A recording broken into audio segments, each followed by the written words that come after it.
everyone that missed out can watch it later. But yeah, you all know me. I'm Carla from Weird Draft Games.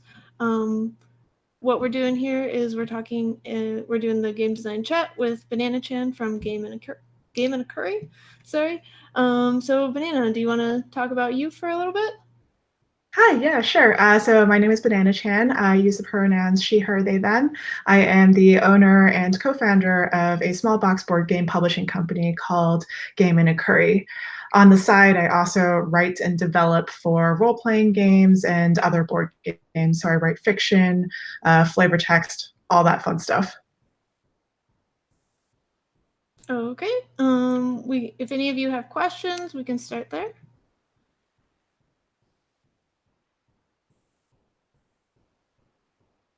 If you don't, I also have questions. What are the differences between writing worlds for games as a GM versus writing worlds or stories for games as content?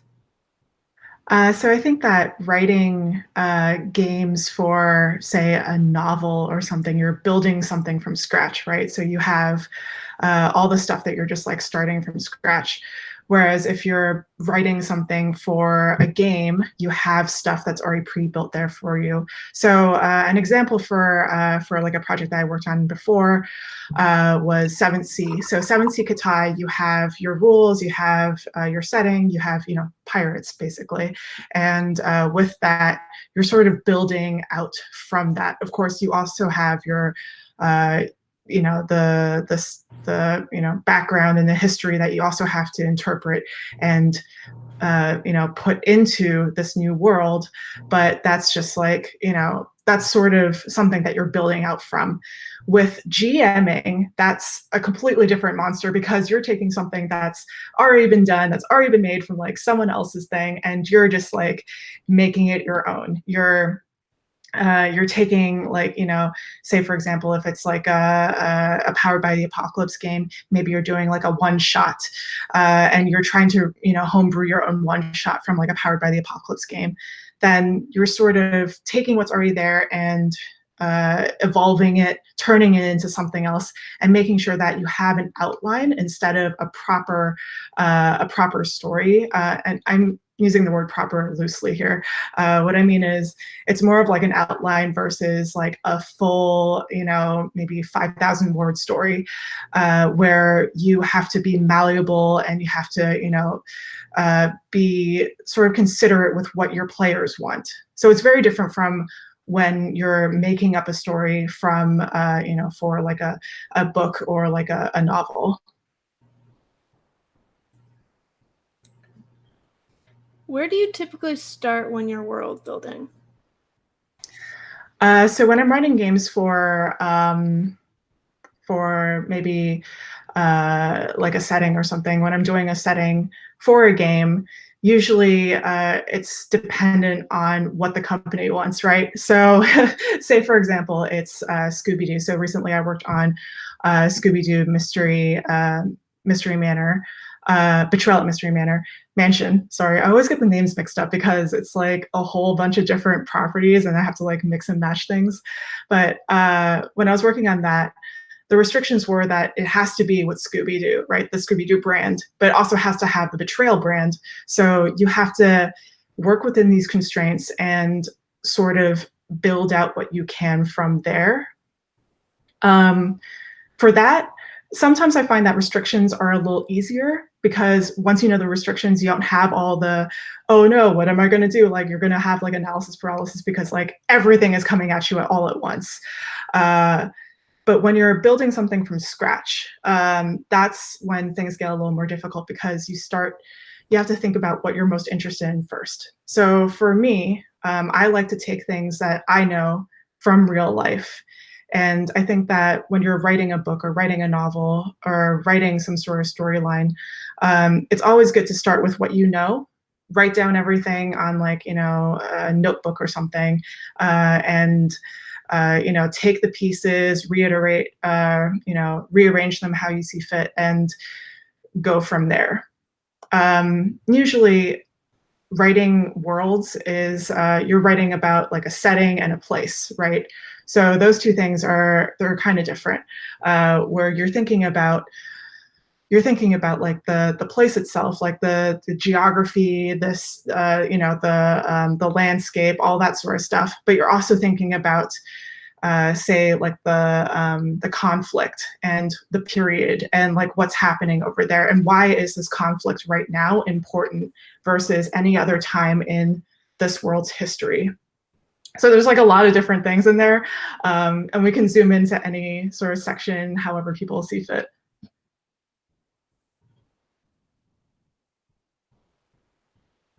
If anyone has any preferences on going further. We also had a question from Matt who said, how important do you feel world building is?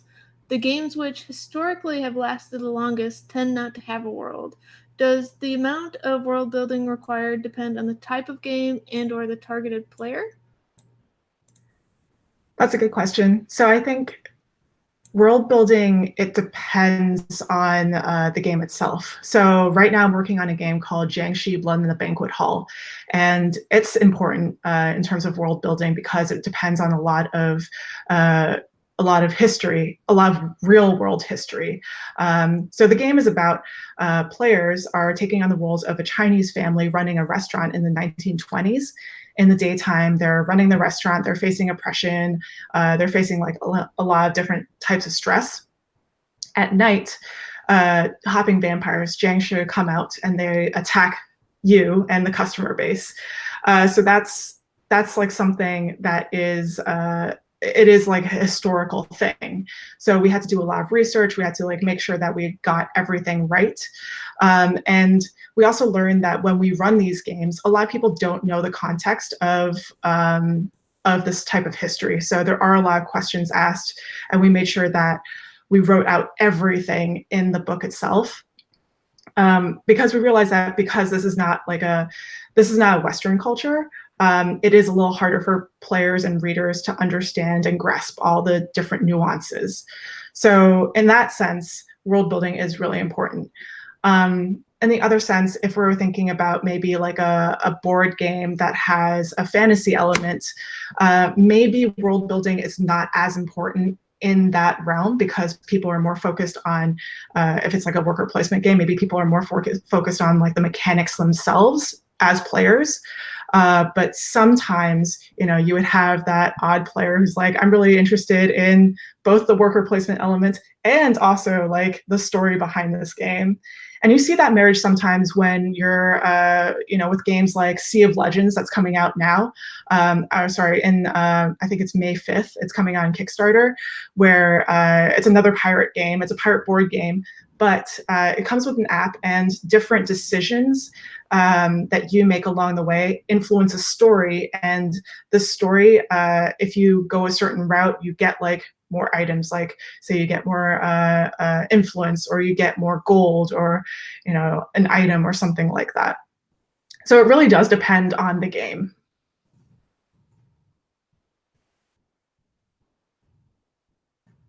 So I really like that example you gave with the app, where like the app will give you choices and have all that, but like the gameplay, like mechanics, is like it gives you an extra card or something like that. So how have you used world building elements with a board game? Like, how have you like included it? Like, for example, I made a board game called Fire in the Library, and I got somebody to like write a bunch of different stories, and I mainly just posted them online. So if you wanted to read them, you could. But I feel like that wasn't like if I had more ideas, I could have used those in a different way. Yeah, absolutely. So I think that that's a lot of it. To incorporate storytelling into a board game, it does require a bit of sort of like choose your own adventure type storytelling, right? So that type of model, like that's trademarked and everything, but you can also call it choose your own path, or an adventure book, or a game book, or whatever you want to call it. But that type of storytelling could also impact, the way that you're gathering resources or making decisions or, changing up your strategy.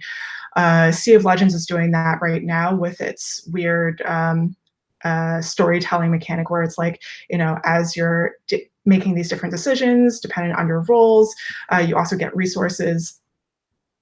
And you see that also with like, so I'm working on Sea of Legends, that's why I bring it up so much. But I also worked on Warp's Edge, which is a solo tabletop board game that does have like this tutorial element to it. And the tutorial element is actually a storybook that you read through.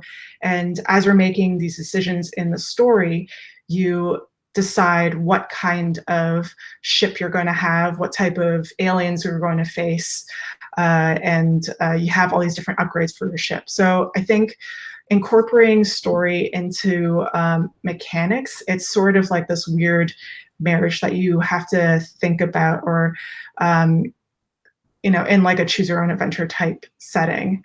It is a little different from like the typical, like, I'm gonna make all these mechanics and then think about the theme later. It's sometimes you have to think about the theme first in this sense.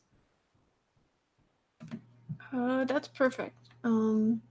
Okay, so do you have anything, like if somebody wanted to make like a choose your own path story, like any tips on how to like remember or deal with the fact that there's so many paths, like when you're playtesting, or like I guess I'm asking if there's any like I don't know, tools to use when doing.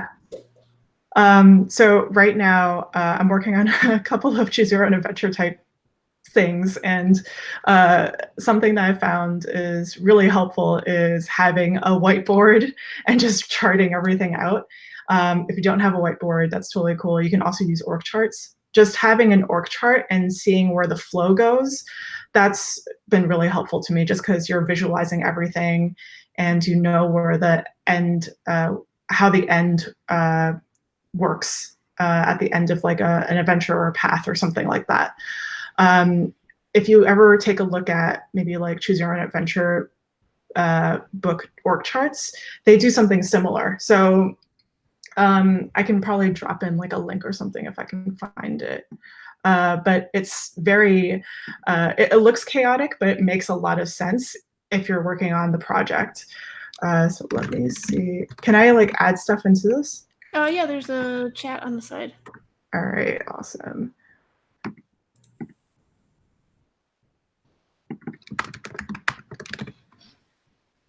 There we go.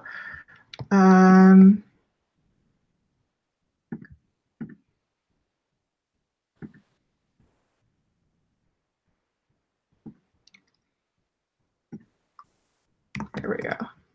So if you look at that image, it's just like a whole bunch of lines that are basically telling you that this thing goes to this thing, and if you do this thing, then that thing happens.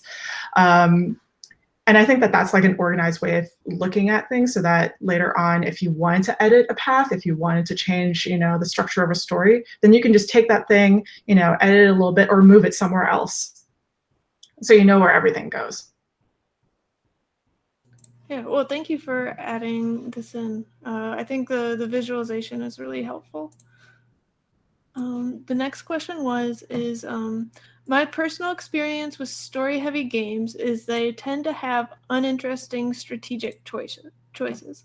Any examples of games or design techniques that incorporate both story and strategy really well?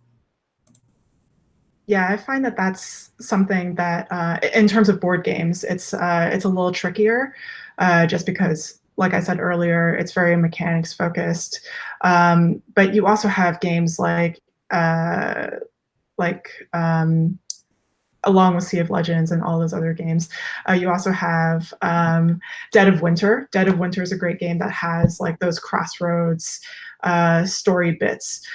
But I think the best way to integrate story is like what we mentioned earlier with that choose your own adventure style, and having the rewards baked into the strategic choices, right? So if you have a story bit this is a thing that happens.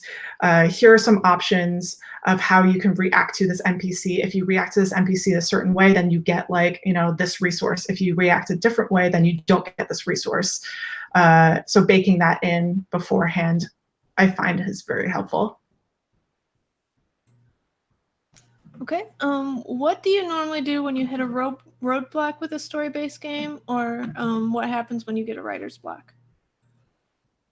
So for writer's blocks, that's a little easier because I just go for a walk. So I know it's a little harder to do right now, but in the sense that it's a pandemic time. But usually, because we live in the suburbs, I could just like go outside and wander around in nature for a bit. If I can't do that, then I go away, just like listen to some music, and then come back because eventually I'll think of something. I also have a notebook that I carry around with me that has like little notes and like images of things that I want to incorporate into a story. So if I hear something that someone said that's funny, like I don't know, a few days ago, then I could just go back to that bit in my notebook and be like, oh, I can incorporate this, or I could just steal this from something else. So that's what I do with writer's blocks. Sorry, what was the other question? What do you normally do when you hit a roadblock with a story-based game? So creating a story-based game, prompts are really helpful. So something like a question prompt that asks you, so say for example, let's imagine you are at a tavern, your character's at a tavern, and the barkeep is trying to serve you, but you don't really know how to pay up, right? So say you don't have the money, but maybe the barkeep will help you, I don't know, somehow get you a job at the bar for a bit. So you could ask these questions like, what could you do to both work at the bar and also like advance your level and like do all these other things, right? What's the advantage of working at the bar? What kind of bar is it? Is there someone at this bar that could maybe help you out with this problem? Maybe they could like help you with your debt, and maybe you could add them onto your party. I think asking a lot of questions and building out this world really helps, and not just like in the sense that it advances you in the story, but also it makes the world a lot richer. A game that does that really well is Alex Roberts' For the Queen. So For the Queen is just this a deck of cards. It's an RPG, and you're just going through this deck, answering these questions, and trying to go on this journey, trying to protect this queen until the very end of the deck. And then you realize, oh, do I want to keep protecting the queen, or do you want to do something else, or are you still friends with them? And they offer all these questions asking you like, what's your relationship with them? Like, when was the last time you did something that like disappointed them, right? These like really interesting questions that give you these nuggets of relationship building, which I find is great. And there are all these, there are different kinds of decks that have that, different kinds of cards with like these question prompts. I think Brooklyn Games Lab has something like that as well. So if you ever get stuck on something, you could just like look through these prompts, and you could just like answer a question, and that might help you with your world building. Well, I love the example of the Brooklyn Games Labs because I always like having like actionable things. Like, so I'm gonna definitely look that up after this. We had a few questions. Matt asked, for testing Choose Your Own Adventure, might it make sense to treat players as state machines or bots with their own path, which they take and decisions they make? Would it help to show the different paths or how the different paths might interact with each other? I'm trying to process this question. I think yes and no. So I think for a Choose Your Own Adventure, when you're testing it, it makes the most sense to solo test it several times before you give it to a player, and keeping the options limited. So not giving them free reign of everything, but having like 2 or 3 paths, and then keeping them closed off enough that you don't want to make them think that they can just do whatever they want, but also making it seem like they have the illusion of choice, right? So I think that provides more creativity for the player themselves. They enjoy it a little more. And for the second part of that question, would it help to? Yes. So I think having these paths mapped out for you already, like in the beginning, before you even start writing everything out, is really important. So having everything laid out in front of you. You don't have to have like, the nuts and bolts and, the meat of the structure laid out. You just have to have like a basic structure, just a skeleton before you go dive into it. I hope that answered the question. Yeah, Matt was nodding. Okay, cool. So, Joel asked, in your opinion, what game mechanics or components are best for showing players the game world without players reading, like just reading a story out of a book?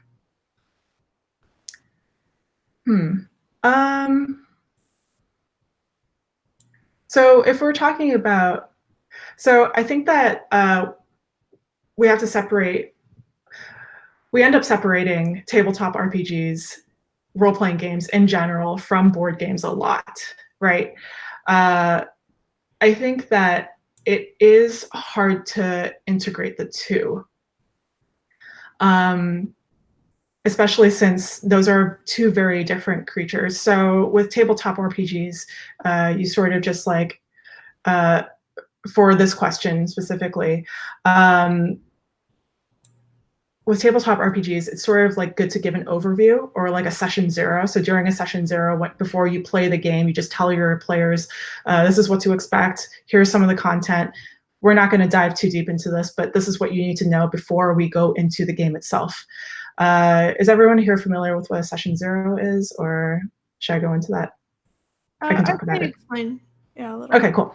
So a session 0 is a session where you create characters, you go through the safety mechanics. So a few safety mechanics could be, and I use the word safety not to scare anyone, but it's actually just like to make sure everyone is having a good time and they're feeling comfortable and they're having a fun time. It's just something that that players do to make sure that everyone's having a good time. So during the session 0, you go through the safety mechanics, you go through the content that's going to be involved, and you go through like basically what players are going to expect and the tone before they actually go into the game. In that sense, that's just like a quick overview. You're just giving the down and dirty. Like you don't have to actually say like, this is the world. This is like, the like the tiny little details, right? You don't have to tell them like, what time the sun sets, that kind of thing. That is a little easier to deal with than like a board game where you're not necessarily like, you don't have to read the story with the board game. I think that if your theme can tell players what to expect, like maybe through box art, maybe through, some tidbits in the game, like the little pieces or something, then I think that's enough for players to understand what they're playing with, right? So just giving the little bits of detail without going into like a full-blown story in the book, like through these different clues, would really help with skipping all the story stuff.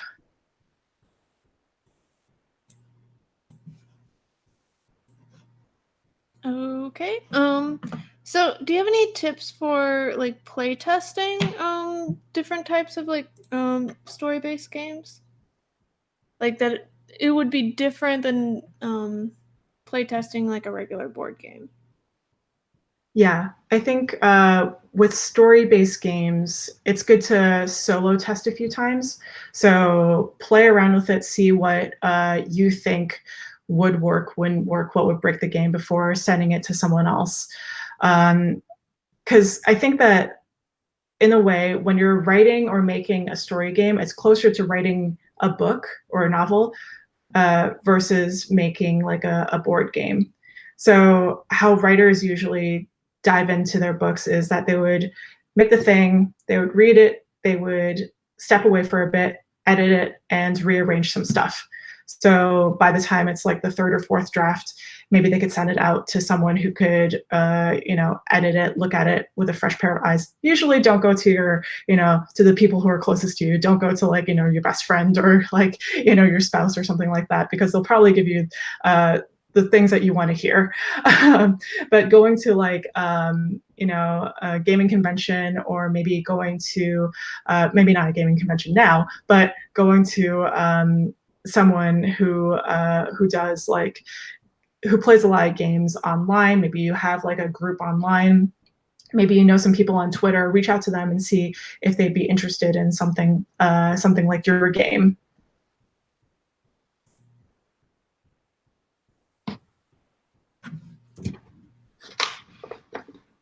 Any other questions from anyone?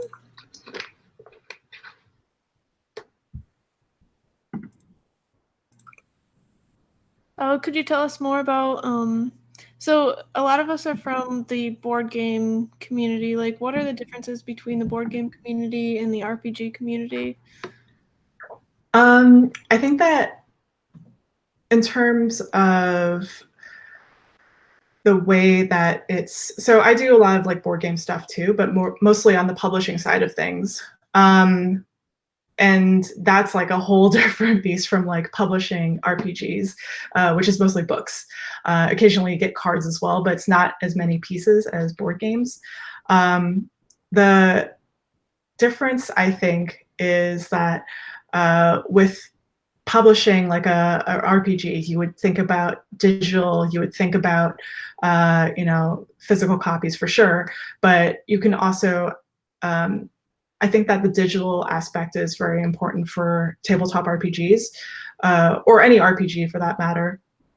You also have the indie RPG scene, so you have LARPs, you have lyric games, you have like this whole section of just like small indie games that people also publish in book format, versus board games where the physical components, even though there are print and plays, even though there are digital versions of these games, it doesn't seem like it's as important in terms of a board game, because most people want a physical copy. They want something that they can touch and feel.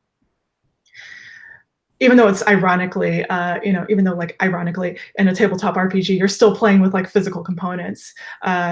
Most people like to have like a digital copy, because we have so many books now. It's easier to just have a digital copy. I think that's one difference I've seen in terms of publishing. In terms of writing, there are differences, and this is with playtesting as well. I think the differences that I've seen so far are that in tabletop RPGs, you have a sense of setting the tone and setting the mood, and there's a lot of emphasis in pre-game stuff. Whereas in a board game, you just dive right into it. It takes about like maybe at most, if you're at a convention, maybe like 4 hours, unless you're playing like a long game of Werewolf or something like that. Whereas like with a board tabletop game, it could be like 4 hours. 4 hours is like the general, like generally the average time to run a game. Even with like a one shot or something like that. With board games, it's like, much shorter. You have a taste of it and then you just go on to the next thing and you continue from there.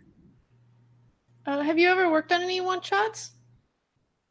Yeah, so for tabletop games, I worked on Dads on Mowers, which is a kids on bikes hack. I did some stuff with kids on bikes. I've done some stuff with, let me think. So I've done some stuff with Renegade. I worked on North Sea Epilogues. I did a one shot for that. And a few other things, but they're all more or less like small indie tabletop one shots. Okay, so from a publishing standpoint, like when I'm like demoing a board game, I'll do like a quick like 15-minute thing with it. But for an RPG, like, do you have any tips on like how to promote those in a way where like you can't just give them the digital assets because then they won't buy them. They now own them. Mhm. So like, what kind of things can you do, or things can you make to help with that? Yeah, so for tabletop RPGs, a lot of the promotional materials come from actual plays. So people will play the games. Usually, it's a little hard. Like, unless you're a big company, then it's probably going to be harder for you to find like celebrities to play your game. But there are a lot of actual play podcasts. There are a lot of like actual play YouTubers out there who would be happy to just take a game, play it with everyone, and record the session. That's one way to promote your game, and show people how to play the game. Other ways of doing it is having like small promotional materials. So these small promo materials could be short videos on how this game works, just to capture the tone of the game. You don't have to play the whole thing through, but just to show what the mechanics are like. But the mechanics aren't usually the core element of what makes this game fun. What makes this game fun is usually like the adventures that are going to be behind it, the tone of it, the world, all that kind of stuff. How is working on a one shot different than working on like a game that's meant to be played over and over again? It's a lot less work. So a one shot is just like a one and done deal.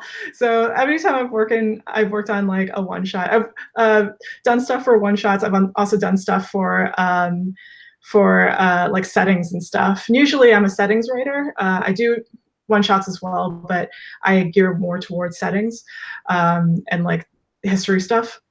Um, but with a one shot, it's just like you have a template. Like if you're working for a company, you have a template, you follow it, and you just fill out the blanks. Basically, you read the rule book, but as long as you're following the rules, you're following the template, then you have a thing that you're working from.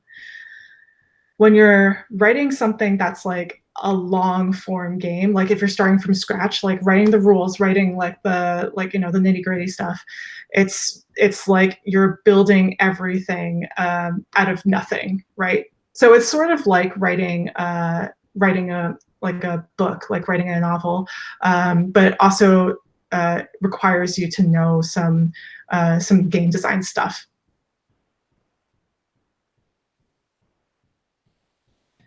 Okay. Joel asked, have you played any legacy games, and how do legacy games compare to RPGs? So I've played Betrayal, and I think. Oh, and I also played. I guess Gloomhaven would be considered like a legacy. So I think that they're different because they depend more on mechanics. Those are definitely more mechanics heavy versus story heavy, right? So not including the people who love to min max and whatever in D&D, like whoever the people who like to advance in levels and stuff. I think that with legacy games, you still have a lot more mechanics. You're focused mostly on like building your character up. You're advancing this path forward. Whereas in RPGs, you are focused on maybe sometimes you're even focused on like making your character fail, right? So it's more important for you to make a good story out of this entire thing versus making like a thing that you'll win at. If that makes any sense. Yeah, that makes a lot of sense. Anyone else have questions? Oh, and also one more thing about the legacy games. The stories are usually a little more fixed, whereas RPGs, you have a little more room to play around with storytelling and collaborating on a story. I have a question about how do you are there any tricks you use to like make players feel like they're creating the story too? Because I know I'm thinking of like games where you're actually making the story up, like Once Upon a Time or something like that. But are there ways to integrate that into a game that already has sort of a story on rails, but letting people choose their own? Well, I guess your choose your own path idea, but yeah, any other techniques? Yeah, for sure. Definitely asking them questions. So this is something that a lot of RPGs do. So integrating the stuff that you find in RPGs and putting them into board games is just happening. Like people are just starting to do that, and prompts are really important. So say you're asking a very leading question, like. Why is your character disappointed in the way that this other character treated you? That's a very leading question because you're setting up that person to be disappointed at the other person. So that's already like a fixed thing. But you're letting the other player tell the story and tell it in a way that they feel like they have a grasp on what is happening, right? They have a grasp on, the player has a grasp on what the relationship is going to be like, even though it's actually a leading question. So things like that, integrate into story play play out in a way that it makes like players think that they have control, but they actually don't have control over what's happening.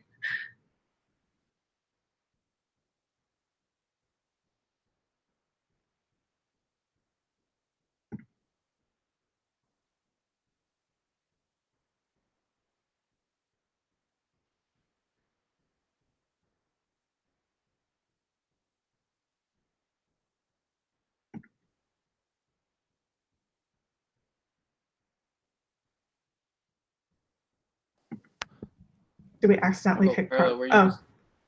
Yeah, we couldn't hear you, Carla. Oh, sorry. I muted myself manually, I guess. I don't know. I said words. It was basically saying that Banana, you're really great. Anyone else have questions and things?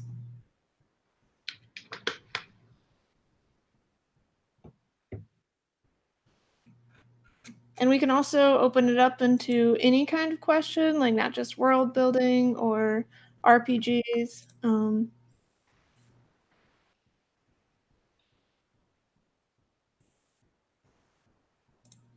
Is there anything that like we haven't really touched upon that you think is important?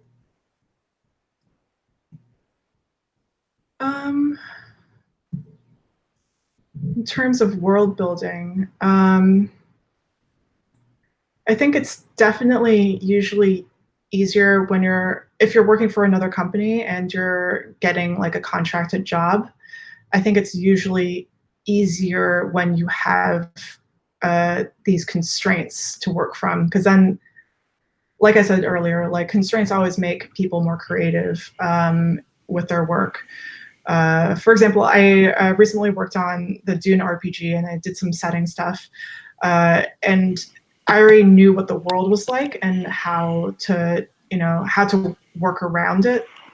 And I think that having that sort of framework helped me with like making a richer world.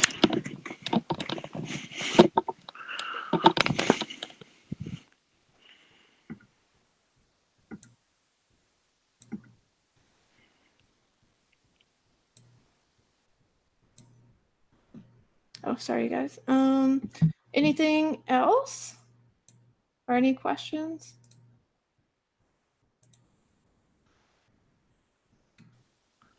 We can go more into like being an RPG publisher and the fact that so like I go to a lot of board game conventions, but which conventions or areas are super important as an RPG publisher?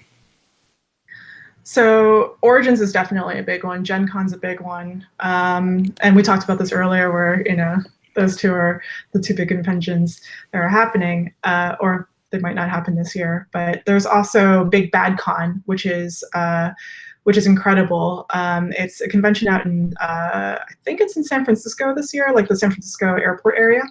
And that's a great convention because you have a whole lot of diverse voices. A lot of people go to this thing. And not only are you going to meet new designers, but you're also going to meet, publishers and, maybe owners of a company that you didn't expect to be there that have somehow sneaked their way in. So I really enjoy going to Big Bad Con. That's like one of my favorite conventions. Yeah, I've heard of it and I've heard good things. I've just never been to it. I've also really liked Metatopia. I went there as like a game designer, but I noticed that they had a lot of RPGs and LARPs and such also going on. Have you been to that one? Yeah, we're pretty close to it. So we used to go to Metatopia, a bunch of double exposure conventions. So DexCon, Metatopia, Dreamation. Dreamation's the big one for more indie tabletop RPGs and LARPs. So Dreamation's the big one for LARPs on this coast, the East Coast. But in terms of other LARP conventions or other RPG conventions, there's also there's one out also on the West Coast, but I forgot the name of it because I don't live there. And I think, so there's KublaCon. KublaCon's one, and then there's also a few others, but because we don't live anywhere near that, it's a little hard for me to get to. So how did you get started writing RPGs? I started writing RPGs after I played this Powered by the Apocalypse game called Monster Hearts. It's by Avery Alder, and it is a really amazing, I don't know, it was very transformative for me because before that I had only played Dungeons and Dragons and like maybe a little bit of Pathfinder. But after I played Monster Hearts, I was just like, whoa, I had no idea that this could be like, what RPGs, I had no idea like RPGs could be like this. So for people who haven't played Monster Hearts, it's a Powered by the Apocalypse game. So it uses the Apocalypse World system. And the players are monsters, but they're in high school and you have to keep your monsterness secret from everyone else. So think of the tone as maybe like Buffy or I guess like those teen shows, right? So sort of like Riverdale, like things are weird, during your teenness time. So it was really interesting game. And like after I played that, I was just like, whoa, like this is awesome. Like I had never, experienced anything like this before. And after that, I started playing LARPs. And initially I always thought that like LARPs were like fireball and like, that kind of thing. And then I delved into indie LARPs, like small, non-blockbuster, non-boffer. So just like a quick like glossary type thing. Boffer LARPs are the foam sword LARPs. And blockbuster is usually like a big LARP that has like hundreds and hundreds of people. So those were the ones that I was familiar with. But then when I started playing LARPs by Jason Morningstar, who wrote Fiasco, I played Juggernaut, and that was just like mind-blowing. Like that was like what changed things for me, and I was just like, I could probably make stuff like this. So I started writing games for the Golden Cobra Challenge, which is a small LARP challenge. So I think it's like for a month. It lasts for a month, and you just write a thing. It's a short LARP. You send it in, and then they tell you, like they judge you based on like certain criteria. The first year I got an honorable mention, and then the second year I won an award for best pervasive game. And then after that, they asked me on to be a judge. So I'm not sure if this year we're doing it just because of like the whole COVID thing. But I was a judge for, I think, 2 years on that. And then after that, I've just been writing games. Yeah, that makes a lot of sense. So I haven't written any RPGs and I'm not great at writing. But if I wanted to start getting into it, do you have any like tips on how to get started, like or any like systems that I could use to just base my story around? Yeah, I think the most malleable system is definitely Powered by the Apocalypse systems. So Apocalypse World, that system is it's easy to use. It's very good to just like dip your toes into, and you could use it for honestly anything, right? So even though the system is there, you can mix and match it with things that you think are cool. It's not fixed in any way. And it's also, I believe the system is open source, so anyone could just use it, just write in the back of the book that that it's powered by the apocalypse or something like that. And I think from a writing standpoint, always start with like what you're most interested in and also what you know the most. So for writing for me, like if it's building something from scratch, it always has to be like a personal thing for me because I know that the most. And like for example, for Jiangxi, I know my own history the most. I know my experience the most, so I know how to convey that experience onto paper. And again, it's different for every writer, but for me, I think that having personal stories and having these like little bits of personality, that's really important. Do you have any suggestions for like I don't know, websites that will just like give you random prompts or random things, or any resources like that? I'm not sure if there's a website for it, but I know there are cards. So let me find a resource for them because I remember they're not debrief cards, story cards. I think they're called story cards.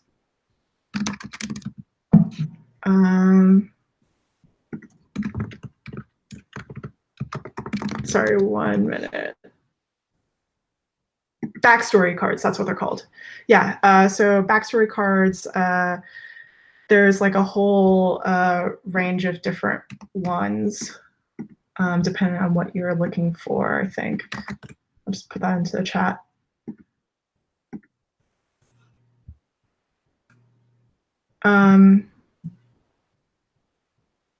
Yeah, so those are basically just like questions that you can answer, or different prompts that will help you help you with world building or storytelling or something like that.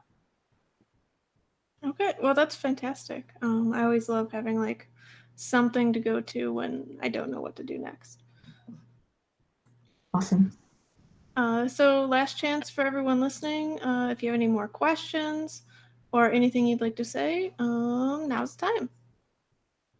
Yeah, I was wondering about people who want to integrate apps into their games. Are there any resources that would be like minimal amounts of coding, but you could integrate story, like phone apps? So I'm not too familiar with the phone apps, but I know Twine is really good for story building and storytelling. So Twine is basically like a choose your own path type thing, but it's like all on the computer. I use the computer. I don't use my phone much for storytelling, except I should because of Sea of Legends. So I think that's really cool if you want to just like start from somewhere and go from there. I can like put in another link in there. Oops, did I put the right one in? Yeah. And yeah, also on there you have a few games on there as well that you can check out. Oh yeah, this looks perfect. Thank you for sharing this. Are there any other like resources like this that you use or know of? I mostly use Twine and a lot of Post-it notes. Oh, and also I think Twine is a lot of companies also use Twine for app-based storytelling. So it's not just say you wanted to make an app later on down the road, you could sketch it out in Twine first and then build out your app later if you wanted to like pay someone to make a customized or pretty version of it.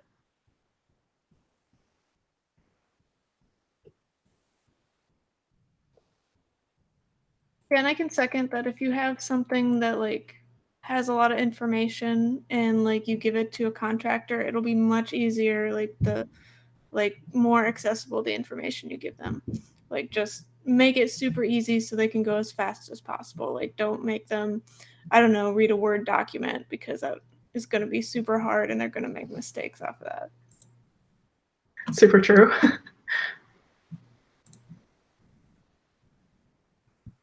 Okay, well, if that is all the questions everyone has, like, thank you all for attending, and thank you, Banana Chan, for being here. Like, I know I learned a lot, and I really appreciate it. We do these chats every Sunday now at 3 p.m. to 4, and Thursdays at 7 p.m. So, yeah, thank you all for attending. And now we can go into the, if anyone has, like, anything that, like, was great that happened between the last talk, you can say it now. Yay. Thank you so much for having me. That was awesome.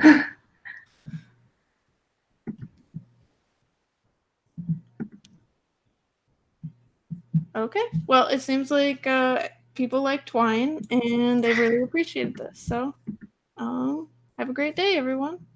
Oh, and the next one will be on Thursday with we're talking with Kathleen Mercury about rapid game prototyping and rapid game design. So, that's Thursday. Have a great weekend. Thanks, everyone. Bye. Bye. Thank you, everyone.